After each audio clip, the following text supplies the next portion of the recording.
بسم الله الرحمن الرحيم ياسين والقرآن الحكيم إنك لمن المرسلين على صراط مستقيم تنزيل العزيز الرحيم لتنذر قوما ما أنذر آباؤهم فهم غافلون لقد حق القول على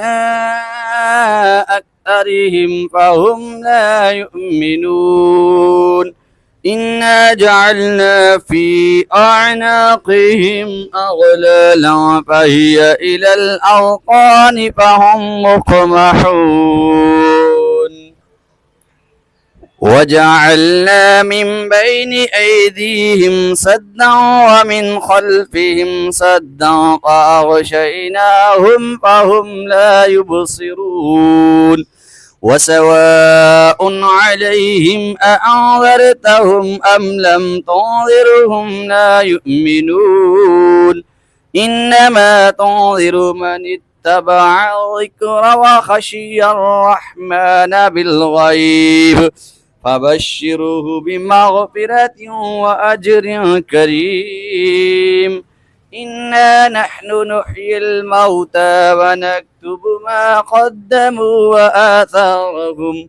وكل شيء أحصيناه في إمام مبين واضرب لهم مثلا أصحاب القرية إذ جاءها المرسلون إذ أرسلنا إليهم اثنين فكذبوهما فعززنا بثالث فقالوا إنا إليكم مرسلون